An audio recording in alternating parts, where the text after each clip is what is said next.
Welcome to Miss Retro Reads. Are you ready for another Poirot mystery? This one is called The Lost Vine by Agatha Christie. I laid down my bank book with a sigh. It is a curious thing, I observed, but my overdraft never seems to grow any less. And it perturbs you not? Me, if I had an overdraft, never should I close my eyes at night, declared Poirot. You deal in comfortable balances, I suppose, I retorted. £444, 4 and 4 pence, said Poirot with some complacency. A neat figure, is it not? It must be tact on the part of your bank manager. He is evidently acquainted with your passion for symmetrical details. What about investing, say 300 of it, in the Porcupine oil fields? Their prospectus, which is advertised in the papers today, say that they will pay 100% dividends next year. Not for me, said Poirot, shaking his head. I like not the sensational. For me the safe, prudent investment. Les rents, the consoles, the the conversion. Have you never made a speculative investment? No, mon ami, replied Poirot severely. I have not. And the only share I own, which have not what you call the gilded edge, are 14,000 shares in Burma Mines Limited. Poirot paused with an air of waiting to be encouraged to go on. Yes, I prompted. And for them I paid no cash, no. They were the reward, the exercise of my little grey cells. You would like to hear this story, yes? Of course I would. These mines are situated in the interior of Burma, about 200 miles inland from Rangoon. They were discovered by the Chinese in the 15th century and worked down to the time of the Mohammedan rebellion, being finally abandoned in the year 1868. The Chinese extracted the rich lead-silver ore from the upper part of the ore body, smelting it for silver alone, and leaving large quantities of rich lead-bearing slag. This, of course, was soon discovered when prospecting work was carried out in Burma. But owing to the fact that the old workings had become full of loose filling and water, all attempt to find the source of the ore proved fruitless. Many parties were sent out by syndicates, and they dug over a large area, but this rich prize still eluded them. But a representative of one of the syndicates got on the track of a Chinese family who were supposed to have still kept a record of the situation of the mine. The present head of the family was one Wu Ling. What a fascinating page of commercial romance! I exclaimed. Is it not? Ah, mon ami, one can have romance without golden-haired girls of matchless beauty. No, I am wrong. It is auburn hair that so excites you always. You remember? Go on with the story, I said hastily. Ah, bien, my friend. This Wu Ling was approached. He was an estimable merchant, much respected in the province where he lived. He admitted at once that he owned the documents in question, and was perfectly prepared to negotiate for this sale, but he objected to dealing with anyone other than principals. Finally, it was arranged that he should journey to England and meet the director of an important company. Wu Ling made the journey to England in the SS Assunta, and the Assunta docked at Southampton on a cold, foggy morning in November. One of the directors, Mr. Pearson, went down to Southampton to meet the boat, but owing to the fog, the train down was very much delayed, and by the time he arrived, Wu Ling had disembarked and left by special train for London. Mr. Pearson returned to the town somewhat annoyed, as he had no idea where the man had proposed to stay. Later in the day, however, the offices of the company were rung up on the telephone. Wu Ling was staying at the Russell Square Hotel. He was feeling somewhat unwell after the voyage, but declared himself perfectly able to attend the board meeting on the following day. The morning of the board took place at 11 o'clock. When 11:30 came, and Wu Ling had not put in an appearance, the secretary rang up the Russell Hotel. In answer to his inquiries, he was told that the Chinaman had gone out with a friend at 10:30. It seemed clear that he had started out with the intention of coming to the meeting, but the morning wore away, and he did not appear. It was, of course, possible that he had lost his way, being unacquainted with London, but at a late hour that night he had not returned to the hotel. Thoroughly alarmed now, Mr. Pearson put matters into the hands of the police. On the following day, there was still no trace of the missing man, but towards evening of the day after that, again, a body was found in the Thames, which proved to be that of the ill-fated Chinaman. Neither on the body nor in the luggage at the hotel was there any trace of the papers relating to the mine. At this juncture, mon ami, I was brought into the affair. Mr. Pearson called upon me. While profoundly shocked by the death of Wu Ling, his chief anxiety was to recover the papers, which were the object of the Chinaman's visit to England. The main anxiety of the police, of course, would be to track down the murderer. The recovery of the papers would be a secondary consideration. What he wanted me to do was to cooperate with the police while acting in the interests of the company. I consented readily enough. It was clear that there were two fields of search open to me. On the one hand, I might look among the employees of the company who knew of the Chinaman's coming. On the other, among the passengers on the boat, who might have been acquainted with his mission. I started with the second, as being a narrow field of search. In this I coincided with the Inspector Miller, who was in charge of the case, a man altogether different from our friend Japp, conceited, ill-mannered, and quite insufferable. Together we interviewed the officers of the ship. They had little to tell us. Wu Ling had kept much to himself on the voyage. He had spoken with but two of the other passengers, one a broken-down European named Dreyer, who appeared to be a somewhat unsavory reputation, and the other a young bank clerk named Charles Lester, who was returning from Hong Kong. We were lucky enough to obtain snapshots of both these men. At the moment there seemed little doubt that if either of the two was implicated, Dreyer was the man. He was known to be mixed up with a gang of Chinese crooks and was altogether a most likely suspect. Our next step was to visit the Russell Square Hotel. Shown a snapshot of Wu Ling, they recognized him at once. We then showed them the snapshot of Dreyer, but to our disappointment, the hall porter declared positively that that was not the man who had come to the hotel on the fatal morning. Almost as an afterthought, I produced the photograph of Lester, and to my surprise, the man at once recognized it. "Yes, sir," he asserted. "That's the gentleman who came in at 10:30 and asked for Mr. Wu Ling, and afterwards went out with him." The affair was progressing. Our next move was to interview Mr. Charles Lester. He met us with the utmost frankness, was desolated to hear that the Chinaman's untimely death had occurred, and put himself at our disposal in every way. His story was as follows. By arrangement with Wu Ling, he called for him at the hotel at 10:30. Wu Ling, however, did not appear. Instead, his servant came, explained that his master had had to go out, offered to conduct the young man to where his master now was. Suspecting nothing, Lester agreed, and the Chinaman produced a taxi. They drove for some time in the direction of the docks. Suddenly, being mistrustful, Lester stopped the taxi and got out, disregarding the servant's protests. That, he assured us, was all he knew. Apparently satisfied, we thanked him and took our leave. His story was soon proved to be a somewhat inaccurate one. To begin with, Wu Ling had had no servant with him, either on the boat or at the hotel. The taxi driver who had driven the two men on the morning came forward. Far from Lester's having left the taxi en route, he and the Chinese man had driven to a certain unsavory dwelling place in Limehouse, right in the heart of Chinatown. The place in question was more or less well known as an opium den of the lowest description. The two gentlemen had gone in. About an hour later, the English gentleman, whom he identified from the photograph, came out alone. He looked very pale and ill, and directed the taximan to take him to the nearest underground station. Inquiries were made about Charles Lester's standing, and it was found that, though bearing an excellent character, he was heavily in debt, and had a secret passion for gambling. Dyer, of course, was not lost sight of.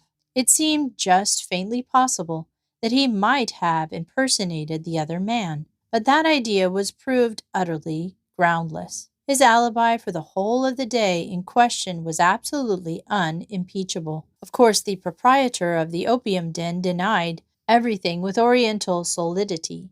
He had never seen Charles Lester, No two gentlemen had been to the place that morning. In any case, the police were wrong. No opium was ever smoked there. His denials, however well meant, did little to help Charles Lester. He was arrested for the murder of Wu Ling. A search of his effects were made, but no papers relating to the mine were discovered. The proprietor of the opium den was also taken into custody, but a cursory raid of his premises yielding nothing, not even a stick of opium, rewarded the zeal of the police. In the meantime, my friend, Mr. Pearson, was in the great state of agitation. He strode up and down my room, uttering great lamentations. "But you must have some idea, Mr. Poirot," he kept urging. "Surely you must have some idea." "Certainly I have an idea," I replied cautiously. "That is the trouble. One has too many. Therefore, they all lead in different directions." "For instance," he suggested. "For instance, the taxi driver.